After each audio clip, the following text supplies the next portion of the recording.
Hello, and welcome back to the podcast that must not be named. I am Luke. I'm Melissa. And we are here doing Harry Potter and the Goblet of Fire, Chapter 6, The Portkey. This chapter is only 10 pages, and that is 1.36% of the book. Take it away, Benj! Oh.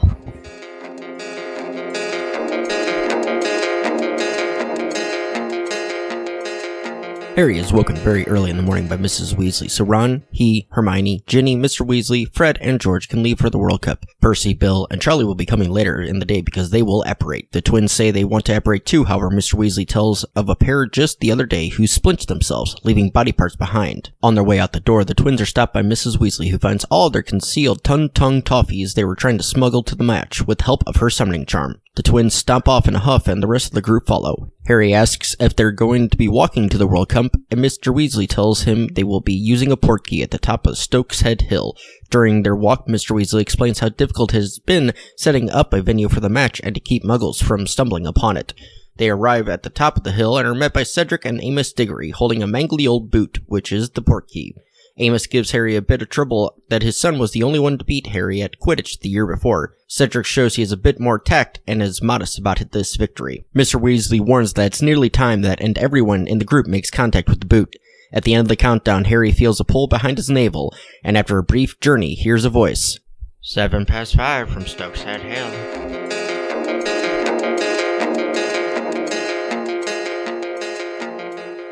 So, in this pretty short chapter, we did have some character introductions. What'd you find there, Melissa? So we met Amos Diggory, father of Hufflepuff seeker Cedric. Yeah, we definitely met him. And we also learned there are some other wizarding families within the greater area around the Weasley house. We have the Lovegood family and the Fawcett family.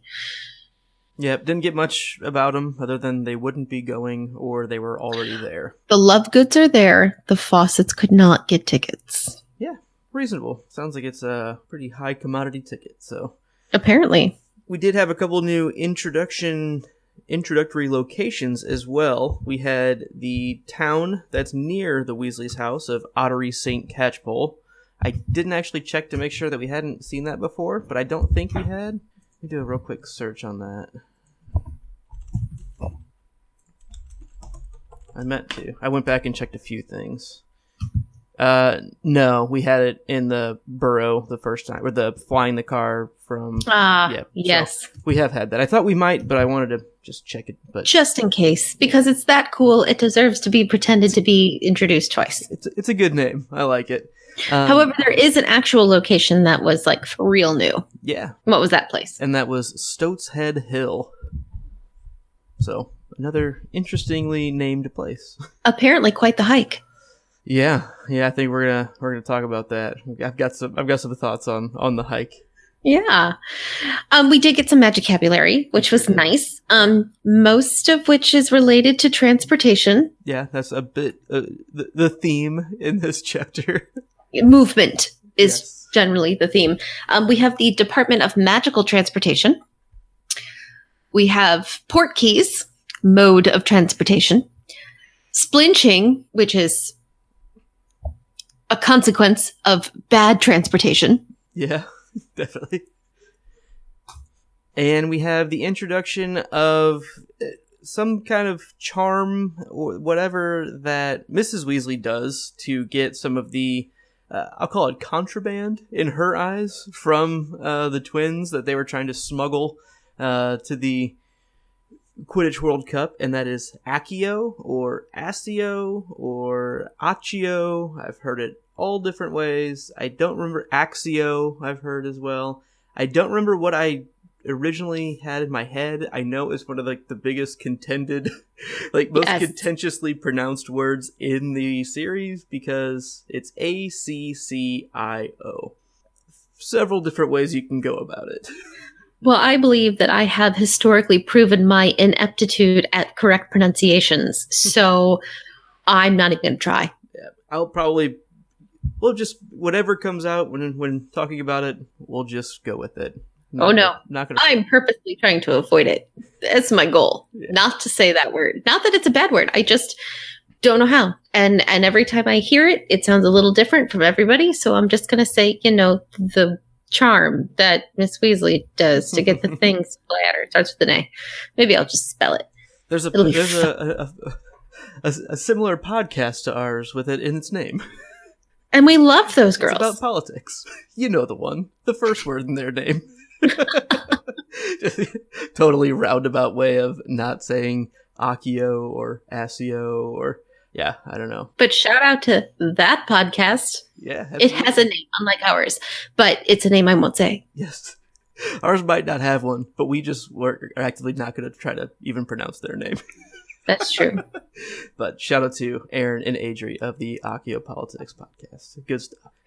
All right, so Luke, let's jump in. What are some of your notes here for this chapter? No, I did it again. First time you've missed on book 4.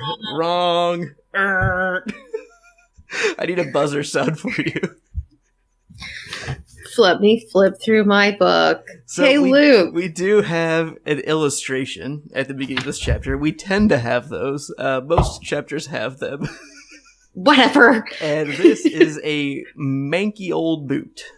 It's a boot. It's definitely a boot. And if I felt like talking about this picture for a long time would really prevent us from getting to all of my really important notes, I would breeze right through this particular illustration. But having very little notes to speak of on this chapter, I feel like I really need to discuss the fact that we have a crescent moon. There are a lot of stars of it visible in the sky because it is still like not middle of the night, but dark morning time before the sunrise. The boot is, the heel is coming apart from itself and the toe is up as well. So yeah, it's described later on in the chapter as a moldy looking old boot. I don't know if the illustration shows the mold specifically, but I feel like it... Does yours say mold in there? Because I feel like I remember it being like a mangy old boot, like a different descriptor word than what I'm seeing in the Kindle, but it could just be it's been a while since I've read it. Mr. Weasley was shaking hands with a ruddy-faced wizard with a scrubby brown beard who was holding a moldy-looking old boot in his other hand. Okay. Yeah, no, that's just for some reason I always, like just now thinking back to it, I remember it being okay. Later, it suddenly occurred to Harry how odd this would look if a muggle were walking up here now. 9 people, 2 of them grown men, clutching this manky old boot in the semi-darkness, waiting. Perfect. I was like, I know I'm not making that up. So I'm glad it wasn't just like, oh, they updated it for some reason in the Kindle, which we've seen a couple times. Yes, like, that is true. No, has changed, but good. 2 different descriptions of the boot. Both descriptions saying that it's old. One time it was moldy. Another time it was manky. I like it. Very descriptive. Manky, which here means worthless, rotten, or in bad taste. Perfect. Oh, I love New that we're plan. doing that now. New plan.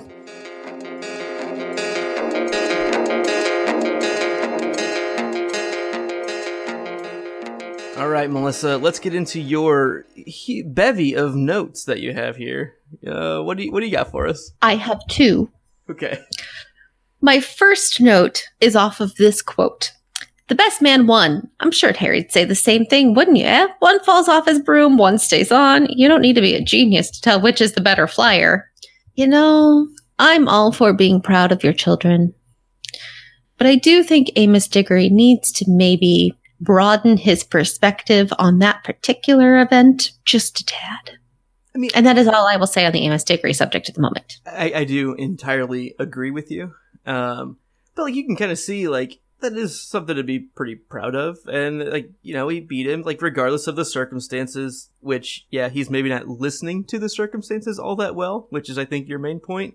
Because yes. Cedric is like standing, he's like, hey, you know, I told you like he fell off his broom. But then it's like, well, one stays on his broom, one falls off. I mean, it's pretty straightforward. It was better. Like, he's just not listening to the reasons and things like that. But and the reasons why he fell off his broom, and the fact that there were, Dementors attacking and such, and, various Harry Potter craziness. But I appreciate his parental pride.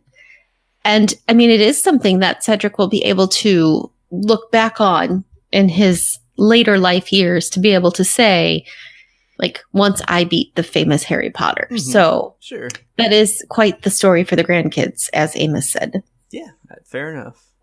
My second note does not exist because this chapter was quite dull. I'm sorry. I know we had a bit of an issue with chapter 2, but I reread this chapter, I kid you not, 4 different times today, searching desperately for a topic of conversation. And I came up with very little. Now, I did write the 5 questions. Mm-hmm. Those are almost like 5 notes. In all they honesty. Are. But even those were... questionable at best. We'll see where they go. They're more of wonderings as opposed to questions. I wouldn't call them full-fledged questions. It would be more like I wonder, I notice statements with a question mark at the end. So I'm very sorry, chapter 6. You are not in the running for my favorite. Okay. But we plowed through. All right. I did have a couple notes here, one of which you stole to round out your 5th question that we'll get to later. I know, right? See, I had nothing. We learned that Charlie had to take the apparition test twice. I thought that was kind of a nice little, again, family real touch, that he's not the perfect Wonder Boy that Bill and Percy are. Like, the just really, really good at, like, everything that they try to do kind of thing. And it's kind of nice that, like, the parents aren't, so devastated by... this one kid not being perfect. Okay, fine. He is who he is. Like, they seem to. Second time. Like, not a big deal. Yeah. Like, got it done. Yeah. I just thought that was a nice little toss in there. I liked this. There's a lot of transportation talk here. And I like what Arthur kind of gets into on, like, how it's such a massive organizational problem. Just the whole staging of the World Cup. And, like, just thinking about, like, coming to your city is like the Olympics. Like, or like, some huge sporting But event. it's like the secret Olympics. Right, exactly. So it's like that level of stuff, but no one can, outside this group, can know about it, like, before, during, or after. I don't know, it's a really, really neat problem that I think JK does a pretty good job of kind of selling how difficult that is. And, like, I agree. How do you move this many people into the woods, or wherever this port key is going? And we get a new type of transportation, which is kind of cool. And, like, the port key seems to move people similar to, like, the flu powder does. Like, the descriptions are kind of similar on, like, the whirring around and, like, basically getting, like, sucked through space kind of deal. Yes, but, well, and I have kind of a question on that. But I do think a difference would be, and I think we talked about this in maybe an unrestricted section early, like book 1, when we first came, or it might have been book 2, when we first came upon flu powder. Mm-hmm. And flu powder is much like a bus system that has specific stops because you can only get out at certain grates. But port keys are like taxis. They can take you anywhere you want to go. Well, but they have a specific destination. But you can have them set up to do that. It's like a zip line. It's to be fair, it's more like a slide. You start at one place, you end up at the other place. Okay, I'll give you that zip line. But the action it has on the user seems to be a similar feeling. It's using similar magic principles. Yes, yeah. I agree. All right. The only other real note that I have here is Hermione gets winded again. Another time that our beloved author has decided to make Hermione not very athletic and pointing it out. She's the only one that's winded. But she's the only non-athletic one. And quite frankly, she doesn't have... Sometimes one person has to be non-athletic. It's just... I think it's kind of funny that she does that. And if you wouldn't know about it... Like, you wouldn't really notice unless you're watching for Hermione. Of course it's always Hermione. Like, and Harry got a little tired, or like Ron was feeling worn out. It's no, it's always Hermione that can't make it to the top of the stairs without having to catch her breath.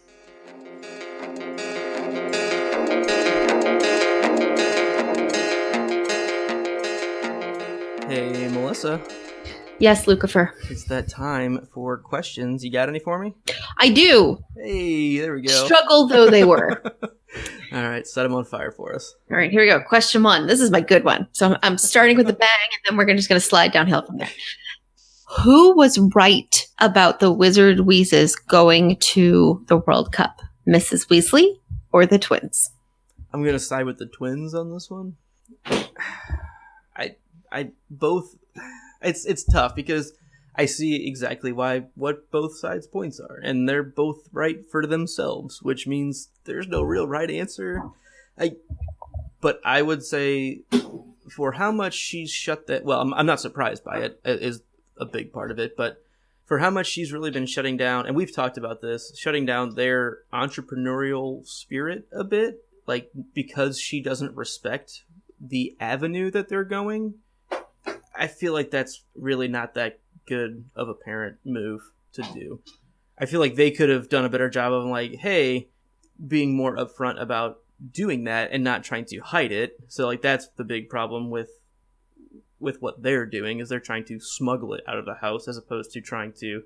but they know it's a losing battle if they try to talk to her about it. So I'm going to side with the twins. I think they should be encouraged. Clearly they're pretty talented, and they're trying to do it.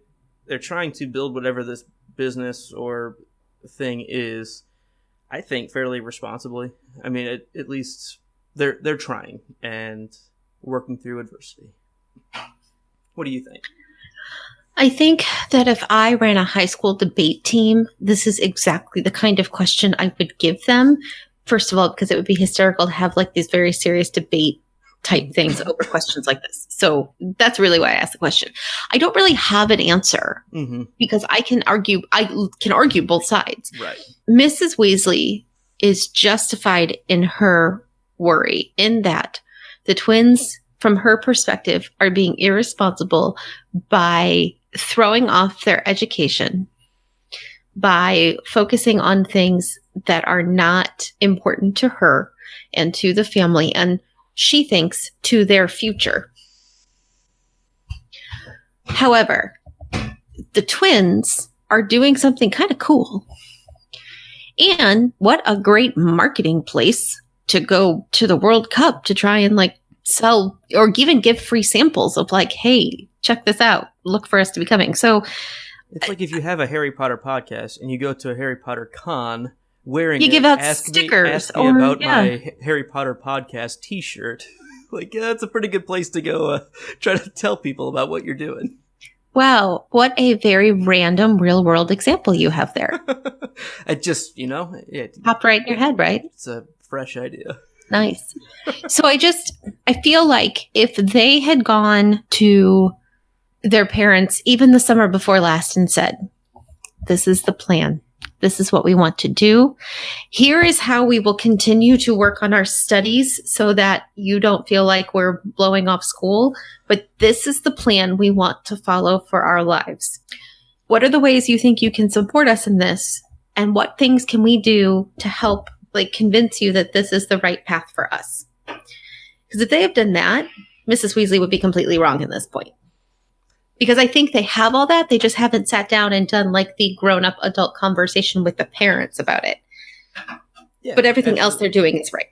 So you're saying they should have talked to their investors early. Yes. They're a startup, right? And they need to get some investors in on the ground floor, early on. Or at least they need the support of their rental house. Sure. I think that's fair.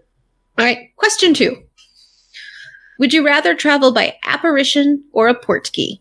I'm going to go apparition, even though it sounds like splinching seemed dangerous and all that. But the freedom of it seems pretty appealing. It's you don't have to walk all the way across town to get to a port key. You can just pop out. Again, much like a zip line, you have to walk to the start of the zip line, Exactly. do the zip line, All the way and to then the top walk of the hill. from the end of the zip line to wherever it is you want to go that's near the zip line. Apparition, bam, right there. Mm-hmm. To me, apparition is like driving a car. You have a license, you're responsible enough to do it, Mm-hmm. and then you just go where you want to go. Mm-hmm. The I feel like there should be like apparition insurance or something. Yeah, I feel like there should be. Progressive.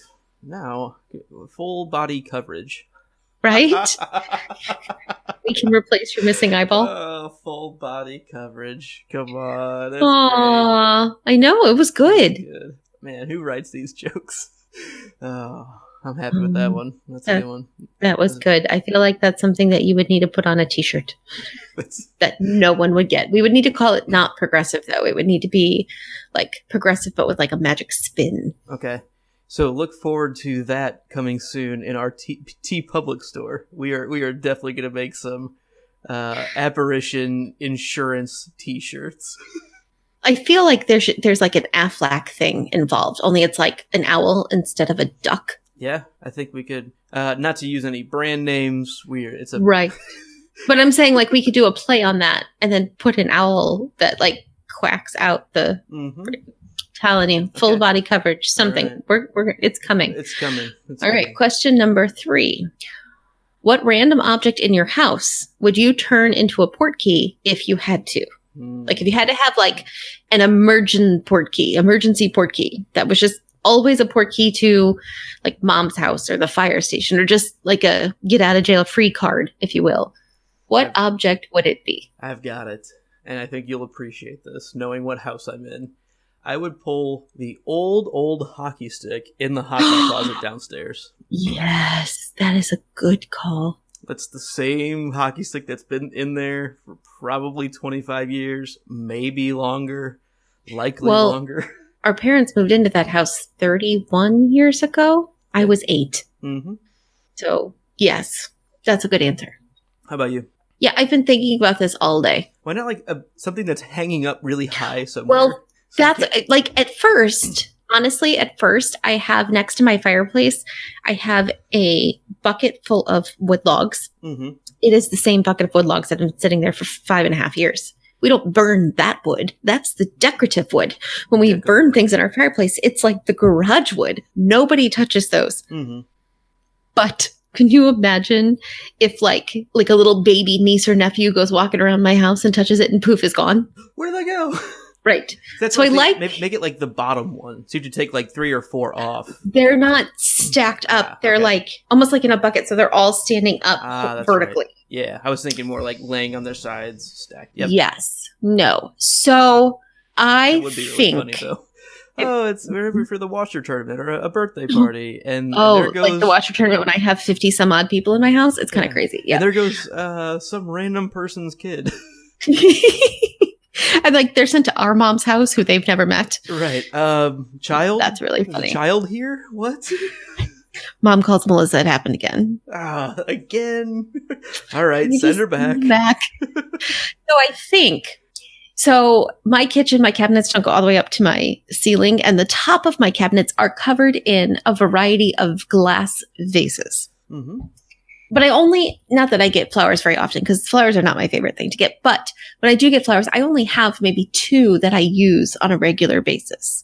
So I would probably pick an unused glass vase that's just sitting out that I would have to climb on top of my counters to get it because short people problems. But that would be my... That's kind of a good way of doing it, though. You don't want to accidentally move Except, hold on. Only I would be able to touch it because by the time I climbed up there and grabbed it, I'd be gone and none of my kids would be able to come with me. Hold on, wait, that might be okay. Yeah, it depends on what your emergency is. If I don't leave this house right now... Someone is not making it through the night. Right. So it's better that I just leave. No. Yeah.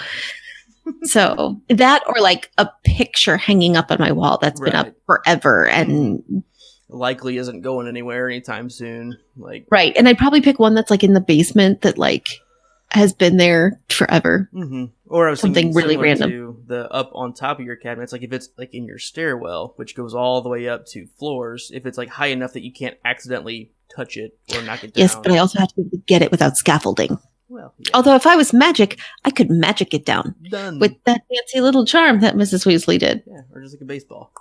Just it'll work. Magic, baseball, same thing. Yeah, that's fine. Totally fine. All right, question number 4. Which kid was the most likely to complain about that long walk to the port key? Hermione. See, I think it's Ron. Okay. He's always cranky.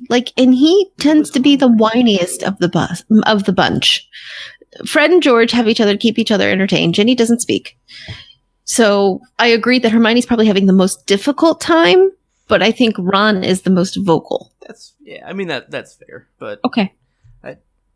I always think back to the Harry Potter musical where Ron's just always eating, and so I just like to imagine he's just hangry all the time. He's like the movie Ocean's 11 when the Brad Pitt character literally has food in his hand in every single scene, and it's always random foods like hot dogs and frozen yogurt and nachos, and he always has food. It's kind of awesome. If you ever get a chance to rewatch that movie, just watch what Brad Pitt eats. I'll have to check that out. It's been a long time since I've seen that one. First of all, it's a great movie. And second of all, that's really funny to watch. Mm-hmm.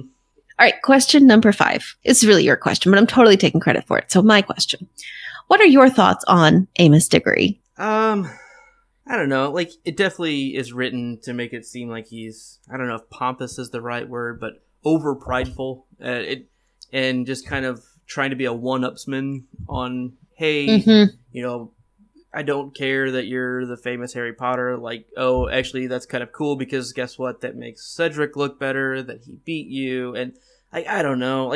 Yada, yada, yada. My kid's great. Not a great first introduction, I don't think. No, but definitely I don't think he's a bad guy at all. I think he's just, the way some of his speech is written, it seems like he might not be the most educated. Because it has some of, and I think it's a little bit of a generality to say it, but some of the characters that J.K. has done the kind of accent built into their speech aren't always portrayed as the most intelligent people. We have Hagrid, and we know that he might not be the most intelligent. He didn't finish school. That's a pretty big detriment for him. And I think the owner or the concierge at the Railview Hotel back in book 1. I don't think we were supposed to think that they were all, I don't know. It just seems like something that has been used a fair few times to kind of show lack of intelligence a bit. And Mr. Diggory so also it's giving you that. A bit of a preconceived notion about him. Yeah. And I don't know if we're supposed to, just in the context of this book series that we've had so far. I think that could be something that she's getting out of it. So with that, I can kind of see how his character would be really proud of his son because he might not have come from much or, whatever. And, but he's gotten his son here and I don't know. I'm kind of trying to justify it on information that we don't have. Well, and I agree. I tend to, when we think about the kids who are around Harry Potter, for the most of them, he's just Harry. He's not the Harry Potter. Mm-hmm. And we've seen a lot of wizards, grown wizards and witches who are it's the Harry Potter. But we haven't seen a lot of your general, everyman whose kids are around Harry Potter react to Harry Potter. We've had Lucius Malfoy. That's one extreme. And we've had Arthur and Molly Weasley. That's the other extreme. But that sort of middle of the road, how do parents see Harry? Mm-hmm. Especially in terms of thinking, my child is special and my child is unique and my child has, certain gifts and are good in certain things, but they're in school with the famous Harry Potter. Mm-hmm. So I can see that being almost a point of competition just in the parent's mind of, you're never going to be more famous than Harry Potter. But the fact that his son was able to do anything that even was a little bit remotely above the famous Harry Potter becomes such a point of pride for him that he takes it too far. I'm not saying that it's okay, but I see where he's coming from because his kid's never gonna be like, and none of the kids are ever gonna be as famous as Harry, as good as Harry, as well known as Harry. And I don't mean that Harry's actually like, the best wizard ever, but it's Harry Potter. So you can't compete with that. And yet his son did and came out on top. Exactly. And that's kind of why I wanted to talk about it, because it's easy just to say, wow, he's kind of a jerk. He's really insensitive, or like just really narrow-minded, but it seems kind of realistic. And I'm sure if he would take a step back and think about it at all, like this is the first that we don't have anything else about him, but he probably wasn't expecting to see Harry Potter here, and he's like, oh, the one thing I know about him is, hey, last book, or last year, last book, right? I talk about school years in terms of books ever since these books come out, so pretty much I went through book college, and I got through book high school and all that. So you're digressing, but I think it's very realistic for all the reasons that you mentioned. My son beat him in this thing that you guys both care a lot about. Like you wouldn't be going to the Quidditch World Cup if you didn't care about it, right? Unless you're Hermione. Right. And that's something my family can kind of be proud on. And I think that's somewhat reasonable. Very insensitive way he's doing it, but I get it. Because he's not considering Harry Potter as having feelings. It's very hard to think of because he's the famous person. Yeah, right. He is the Harry Potter. And this is Amos's first experience with him. Like, it's hard to... He's not meeting this kid Harry. He's meeting the Harry Potter. And that's two very different personas. Absolutely. Not from what Harry does, but just from how he's perceived. Exactly. All right.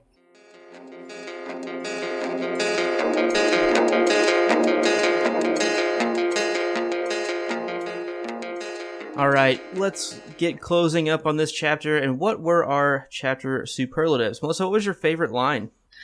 Percy only passed 2 weeks ago, said George. He's been apparating downstairs every morning since, just to prove he can. That seems like such a brotherly thing to do, doesn't it? It does, although not necessarily a Percy thing. Like, I mean, the first time I read it, I'm like, Percy, he's so pompous. Just, that's how I saw Percy. But looking back at this, I'm thinking, I guarantee you Bill and Charlie did the same thing. I guarantee you Sirius did the same thing, right? Like, that's what you do. It's like when you get your license, you find reasons just to go drive. Like, someone needs to go to the grocery store? I'll go. I'll go. I'll go right now. I was talking to one of our cousins at a wedding this past weekend, and her daughter, I think, has her permit. So the mom was saying, it's so nice to be able to just, like, run to Target on my own. Except now it's not on my own because she always wants to drive me. So I don't get to go alone anymore. Mm-hmm. Like, oh yeah. It's that same kind of feeling of let me. But it brought up my thought of, can you apparate indoors? I didn't know if you could. Yeah, why not? I mean, obviously you can because Percy's doing it, but it feels a little, I don't know. I think it'd be a little dangerous. I mean, you can't drive indoors.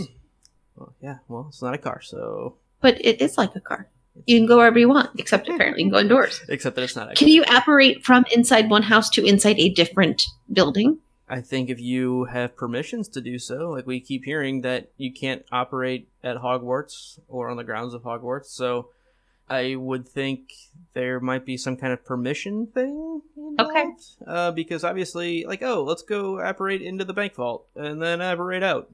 Right. So there might be, like, protection thingies to keep people from doing that. Yeah, I would think so. Some kind of security on it. All right.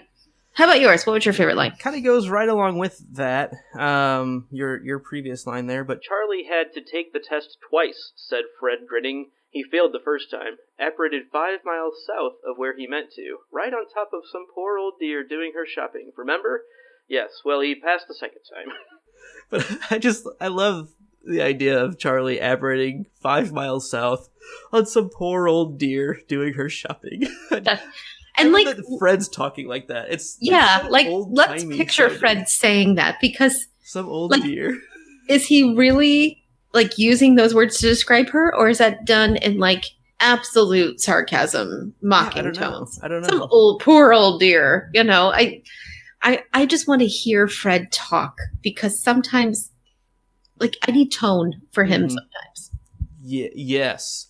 The audible connotation would go a long way for his character, because there are times where it can be really taken badly on what he says, and sometimes it can just be a little inflection on how you say it totally changes what he's saying. Right. Fred in particular, he's the one that happens the most to. So I've been, a big fan of George. I wonder if you took the reverse on that and made it always sound like he was being really mean or like really negative on the things that he's saying. If that would like hyper sarcastic on when it seems like he's being really genuine and nice. I'm going to start doing that for the next couple chapters and see what happens. Good luck. Let me know how it goes. We'll see. So who is your chapter MVP here? So this is a little difficult because, again, not much happened. So my pick for chapter MVP is Cedric.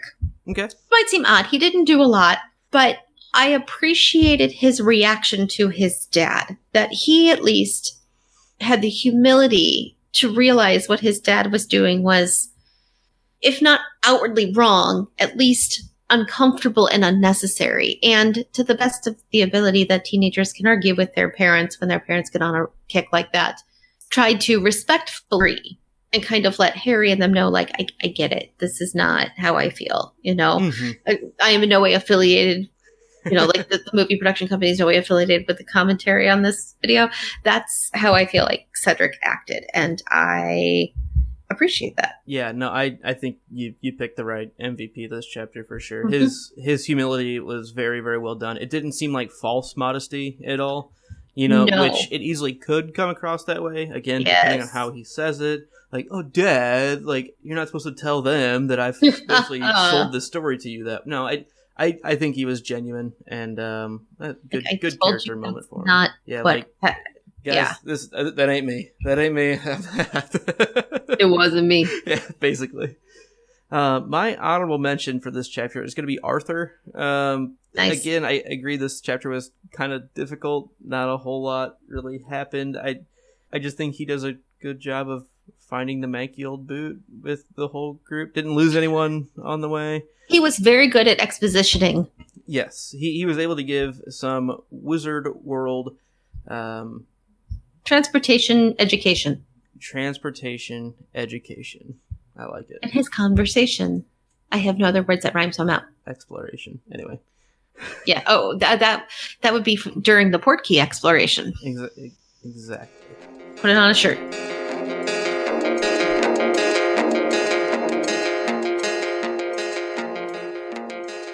Speaking of shirts, go ahead and find us on our website at thepodcastthat.com. And under our Support Us tab, you can click on the T Public link where you can buy your very own The Podcast That Must Not Be Named shirt. I'm a big fan of the tank tops. My daughter is in love with the hoodies, but you can even get us on a pillow. So go ahead and place your order for your very own Podcast That Must Not Be Named apparel and paraphernalia. You can also send us messages through email at thepodcastthat@gmail.com, and you can find us on Twitter at NotNamedPodcast. Subscribe, like, rate, and leave comments on iTunes and YouTube. We would love to hear from you there. Join us next week when we discuss chapter number 7. Bagman and Crouch. Stay imaginary. Thanks. All right, I need to go find a plug.